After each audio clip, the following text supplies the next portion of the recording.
Thank you, Manfella, Susanna, Frederick, and Thomas. It was great to hear that extremely important perspective, the development perspective on the democracy agenda. We've now gone through all of our agenda, all of our main sessions. I take my hat off to those of you that have sat in sessions all day.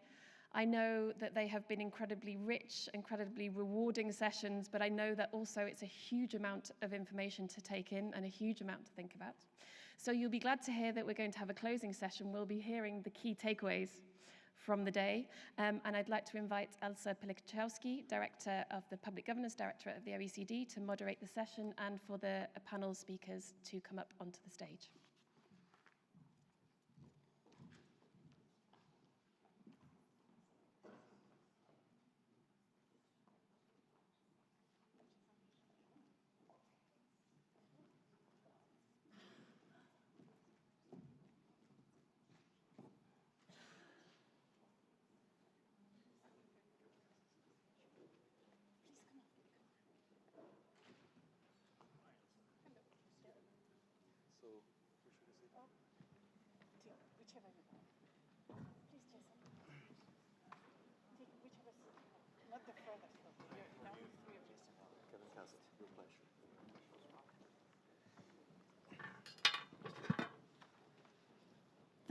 Thank you very much all. Thank you very much to all. Thank you for still being here tonight. It's been a very, very long day, and thank you all for the thinking, the data, the analysis that we've had. So as Gillian mentioned, this is now the closing session of what I think has been a fantastic day. I hope you have taken from today as much as I have. And we will feed back as much as we can tomorrow. Oh, Minister, I'm sorry. No, I was waiting outside. Sorry, Minister, we have started without you, but this was unplanned, obviously. So before giving the floor to our great panelists here, let me open this last session with a quote from Prime Minister Bettel this morning and his fantastic speech. I'm translating in English directly. Let us not be powerless and defenseless witnesses facing a world that we believed belonged to the past, and let us remain vigilant in defending our democratic values. So we think that today has contributed to this. We will divide this session, we'll make it short, but we will divide this session into two sets of questions regarding first the need to cooperate to build trust and reinforce democracy, and second on the priorities for reinforcing democracy building on this great day. So we have 4 speakers and not 3. We have the Minister of Justice of Luxembourg, who is hosting this event today and who is chairing the ministerial meeting tomorrow on the same topic, Mrs. Sam Tanson. We have Mr. Jason Miller, who's the Deputy Director for Management, Office of Management and Budget in the Executive Office of the President of the United States. We have Mr. Christophe Deloire here, Secretary General of Reporters Without Borders. And we have Mr. Kevin Casas-Samora, Secretary General of International IDEA. So in terms of the first round of questions, let me turn immediately to our host and chair of tomorrow, Minister Tanson. Minister Tanson, Luxembourg took really the bold decision to chair and host these 2 meetings focused on reinforcing democracy in already well-established democracies. This is a difficult role to take. So why did you take this role? Why are you advancing this leadership? I will switch to French, so if you need a translation, don't hesitate to get ready. Ok, c'est une très bonne question, mais en fait, quand on m'a posé la question, à part le fait que mon équipe avait un peu peur de l'envergure que ça allait prendre, j'ai tout de suite dit oui, parce que je trouve que c'est vraiment le problème fondamental qui se pose actuellement pour nos démocraties, qui ont été vraiment mises à rude épreuve ces dernières années, à de multiples niveaux. Je ne vais pas répéter ce que vous avez probablement entendu tout le long de la journée, mais aussi bien les sujets de confiance qui ont été déclenchée par la crise Covid, toute la désinformation qui s'en est suivie, aussi au niveau des interventions russes dans différentes élections, maintenant la guerre en Ukraine, ce qui fait que nous avons vraiment réalisé aussi au Luxembourg que nous ne sommes pas une île, que nous ne sommes de toute façon pas, que j'espère que vous avez réalisé, et surtout en tant que petit pays, nous sommes vraiment tributaires aussi de ce genre de situation et que nous devons agir maintenant, alors qu'il est encore temps, alors que nous disposons des moyens nécessaires pour le faire. Mais aussi, en tant que petit pays, nous avons intérêt à agir tous ensemble. Et donc, c'est pour ça que cette initiative de l'OCDE me semble tellement importante, parce qu'il y a tout un réseau de pays qui contribuent, qui travaillent dans la même direction et qui prennent des décisions avec la déclaration que nous allons adopter demain pour aller à l'encontre de ces problèmes de désinformation, de confiance en la démocratie, parce que nous avons besoin, je pense, du know-how l'un de l'autre pour avancer dans cette matière. Merci beaucoup, Madame la Ministre. En effet, travailler ensemble, avoir l'ensemble des pays qui partagent les mêmes valeurs pour avancer ensemble et faire face à ces difficultés de démocratie est en effet notre priorité. Secretary General Casas Samara, International IDEA was founded in 1995 at a time where democratic values were spreading, were thriving, where we had a major increase in transitions to pluralistic systems. What has changed since then? Well, first of all, thank you very much, Elsa. It's a great honor to be on this panel. I mean, I would say that at the very least, 5 things have changed. Number one, the centrifugal forces pulling apart democratic communities are much more intense now. You know, runaway levels of polarization have become standard. Grotesque inequalities have increased. Number 2, the gap between social expectations about well-being and rights and the capacity of democratic institutions to fulfill those expectations has grown immensely, and is growing every day. It is as though globalization has democratized expectations about well-being and rights, but not the means to satisfy those expectations. Number 3, credible competitors to liberal democracy, that is, attractive alternative governance models have emerged. From the so-called illiberal democracies to the combination of capitalism and brutal authoritarianism best exemplified by China. Liberal democracy has credible competitors in a way that was not the case 30 years ago. Number 4, the soft power of major democratic nations, particularly in the West, has been greatly eroded by a series of blunders over the past 2 decades. The war in Iraq, the financial crisis and its aftermath, quite frankly, the hell-raising experience with Donald Trump. I mean, all those things have taken a toll on the attractiveness of liberal democracy at the global level. And number 5, the international environment has become less hospitable to democracy. That is, that autocrats and wannabe autocrats pay less of a price today for their transgressions of human rights and democratic principles. The result of all of this is that we are not nearly as exuberant about the future of democracy as we were in 1995. We are more conscious that this is not a linear process, that there are real dangers of reversion, and that this is a daily struggle. And I think that's a good thing. Thank you very much. We had earlier a speaker talking on civic space, talking about the need to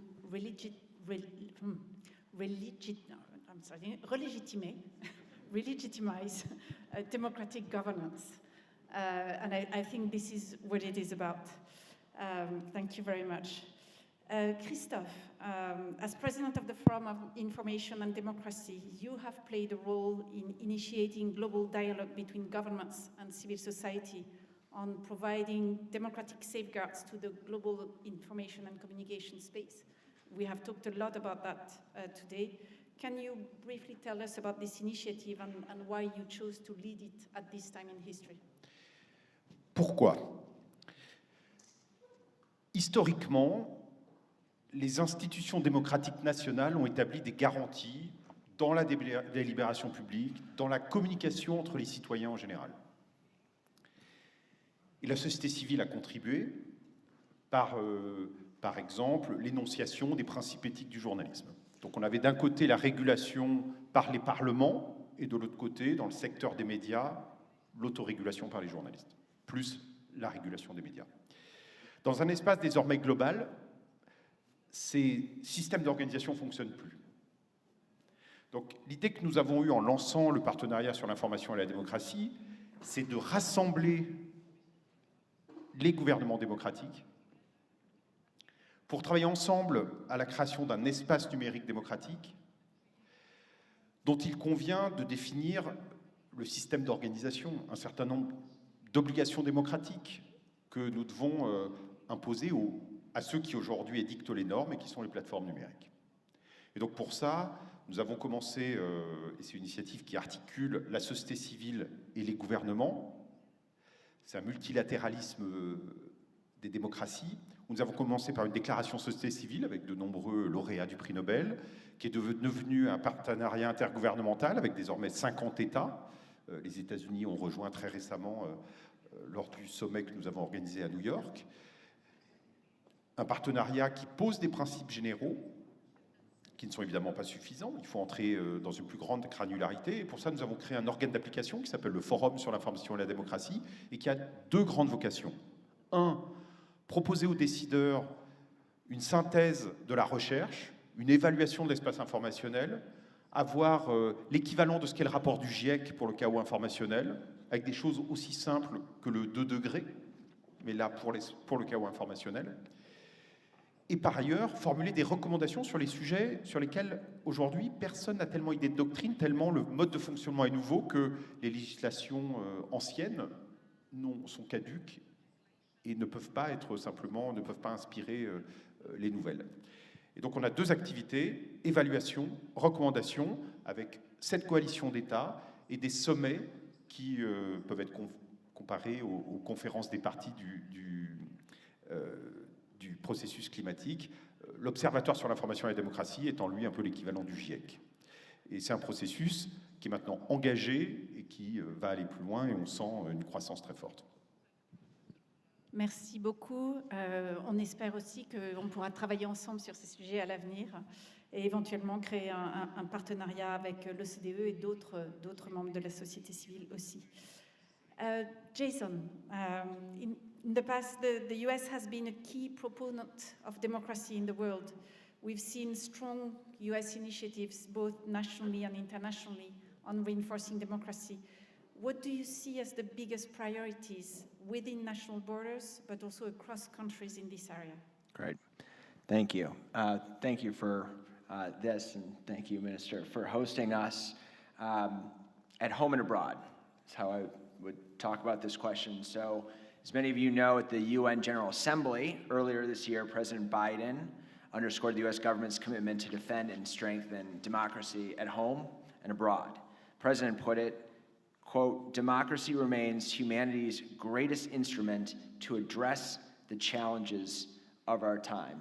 I've heard about the ways that has been strained in terms of the confidence in democracy's ability to address the challenges of our time. But with allies and partners throughout the world, like we have today, tomorrow, we must demonstrate that unparalleled capacity to deliver for people and channel change peacefully. And it's been strained in a number of ways.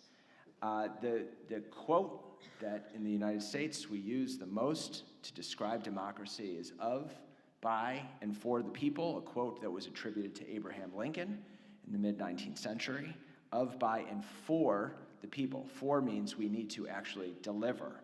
President Biden has focused our government, his administration, on that from the very first day. We have to be seen delivering for people to the benefit of hardworking people's busy lives. He often talks about people sitting around the table in the kitchen over a meal. What are the things that they are talking about? They're often not talking about international relations. They're often not talking about the politics within each of our countries. They're talking about everyday issues, and our governments have to be able to deliver on those issues that matter to people, that they spend their minutes on when they're around the kitchen table with their families. That's why we've worked with the US Congress to pass a number of historic pieces of legislation that invest in our infrastructure, that invest in our technological innovation, and it's focused on things like lowering healthcare costs, addressing climate change, fixing bridges, improving transit in cities, getting cleaner school buses that kids are riding on, things that matter to people, both massive global challenges like climate change and fixing the bridge that somebody drives across to get to work every single day. Second, we must continue to place emphasis on deepening connections with our partners and allies to advance a common vision and unified front, a unified front in the face of authoritarianism, and to counter transnational threats to democracy and to human rights. In the previous panel and here, the clearest and most powerful recent example of our collective action in the face of authoritarian aggression is how we've come together to support the bravery of the people of Ukraine, and something that we need to demonstrate not just continually there, but elsewhere as we face new threats from authoritarianism that we've discussed today, and I look forward to us discussing further tomorrow. Third, we must continue our efforts to boost reforms to strengthen democratic institutions both at home and abroad. A thriving democracy must be responsive to the needs of its people. It needs to be responsive to community members who have a voice in articulating their needs in real time. It needs to be responsive not just through elections, but in setting policy and in executing policy and in delivering services. We need to find ways for participation in sometimes the mundane activities of governing. That participation reinforces trust, ensuring that people hear that their feedback matters, something that the OECD Trust Survey demonstrated, that their feedback matters in how their government is delivering for them. So those are the pieces that I think together we need as we think about the at home and abroad for strengthening democracy. Thank you very much, Jason. And just to add maybe to what you said about the famous quote, today we had discussions about participation of citizens in policymaking. That seems to be one of the avenues for deepening our democratic models. Some people would like to add with the people at the end of this quote. So we're reflecting on that. Thank you very much. We're now going into the very, very final round of questions of today. We've discussed a multitude of potential avenues for reinforcing democracy throughout the day. But I would like to know, and in 2 minutes, because we're very, 2 minutes each, because we're very late today, which actions for you stand out as being the greatest priorities? And what messages do you want to give OECD member and accession countries tomorrow that will be meeting at ministerial level to discuss a way forward? So maybe we start with Jason. Great. All right, I'm going to do my best to hit your 2 minutes. So first, I just want to reinforce the point I made at the top. We've got to be able to deliver. We've got to know if we're delivering, and if we're not, we need to be able to measure where we are falling short so that we can adjust. I noted this.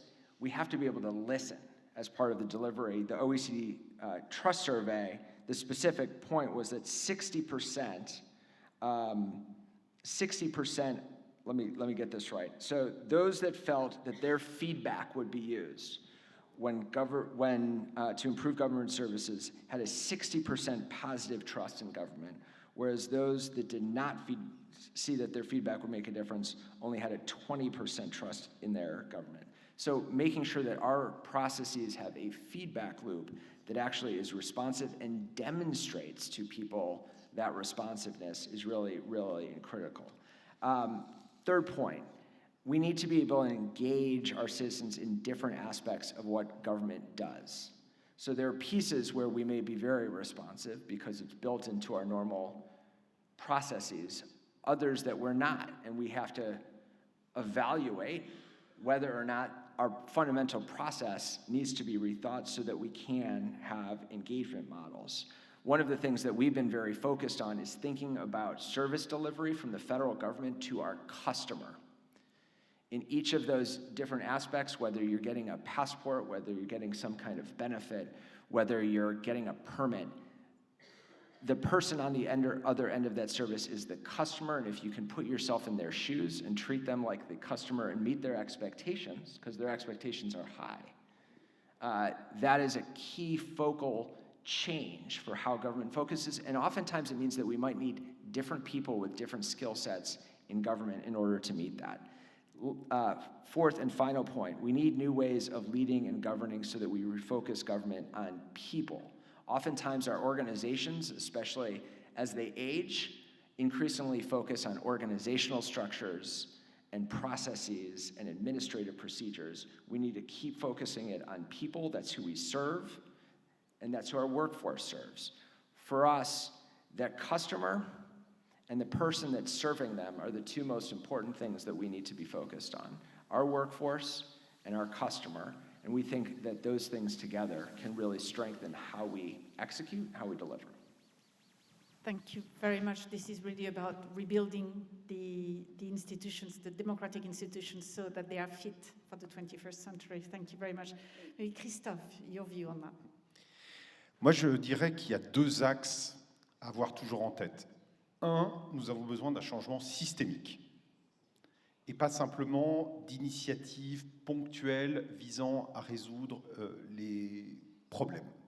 Il faut s'attaquer aux causes et apporter des solutions sur les causes. Il y a des solutions sur la table, les recommandations proposées dans le cadre du partenariat sur l'information et la démocratie, la Journalism Trust Initiative pour redonner un avantage concurrentiel au journalisme de qualité, le système de protection des espaces informationnels démocratiques et quelques autres. Ces solutions-là, il faut les développer, et la logique des contre-mesures ou du soutien, y compris financier au journalisme, ça ne suffira pas. La seconde question, c'est la légitimité. Et ça, c'est une question fondamentale. Il faut que nous réussissions à aller chercher le commun, et nous ne sauverons pas la démocratie si nous le faisons contre une moitié de la population. Si nous le faisons en récusant aussi des formes d'aspiration démocratique, y compris dans des formes politiques qui peuvent déplaire.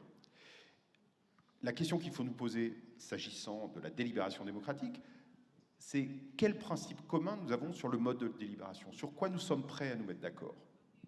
Et il y a des points sur lesquels on peut nous mettre d'accord, sur la nécessité de l'indépendance, du respect des règles éthiques, de la prohibition des conflits d'intérêts, beaucoup de choses. Mais à nous de faire en sorte de ne pas défendre la démocratie en pensant que l'autre ne la défend pas et que la démocratie, c'est seulement nous, que la vérité, c'est seulement nous face aux fake news, etc. Ça me semble extrêmement important, sinon on n'y parviendra pas. Merci beaucoup. Donc la recherche des communs, ça me paraît être une bonne quote aussi de la journée. Merci beaucoup. Kevin, would you be your final words on the way forward?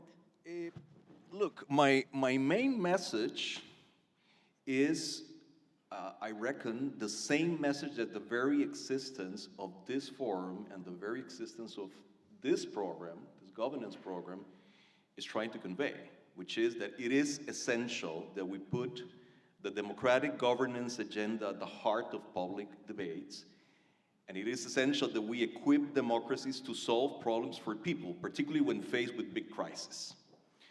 You know, we can make the case for democracy in terms of values until we go blue in the face. But for most people out there, when it comes to political systems, the proof of the pie is in the eating. We must take this agenda seriously, lest people give up on the ability of democracy to solve problems and run for the authoritarian option. And by a democratic governance agenda, I mean that we need to focus, on many things, but at the very least, on 4 things. Number 1, issues of institutional design, so that democratic systems are better able to adopt and implement decisions in an efficacious way, that they are recast for a new time. Number 2, questions about fiscal robustness. How to make possible that countries have a robust and fair tax base, which is obviously a huge issue in much of the developing world. Without this, there's no hope governments will be able to deliver public goods and services of adequate quality to citizens. Number 3, questions about how to improve the quality of public administration and public management, which is also essential if governments want to respond to social expectations. And number 4, finally, the critical issue of how to strengthen citizen trust in institutions. And this point is particularly crucial. We have a duty to help countries up their game to deal with the pandemic of corruption, which is pulverizing the legitimacy of democracies. If we don't do that, trust will never be built. And let me just flag that this governance agenda is especially vital in the context of the climate crisis, for which the pandemic was merely a warm-up. Climate change will become a test case for democracies' capacities to successfully confront existential issues for humankind. What use is a political system that is unable to protect the survival of human beings? Climate change is an existential issue for the planet, but in a narrow sense, it's also an existential issue for democracy. That's why this agenda matters fundamentally. Thank you very much, and thank you also for taking it back to the issue of trust, which is really at the core of everything, and also to green democracy. We will have a session with the ministers tomorrow on that, and Minister Tanson is championing that topic as well. So the final words go to you, Minister, as the host. You have the final word of this panel, final word of today. How do you see the way forward? En fait, je pense qu'on peut le résumer, à mon sens en tout cas, en quatre mots. L'information, la communication, la participation et OCDE. En ce qui concerne la communication, cela est montré souvent, régulièrement, encore dans un rapport de l'OCDE par rapport à la gestion de la crise Covid de Luxembourg. Communiquer avec la population est primordial, expliquer ce qu'on fait et essayer d'avoir la population à bord et d'avoir un échange honnête avec les citoyens est primordial. L'information, comme cela a déjà été dit, un journalisme de qualité est primordial. Et d'ailleurs, les chiffres dans le Trust Survey concernant la confiance dans les médias d'information, un déficit de confiance, c'est quelque chose qui m'a beaucoup frappé.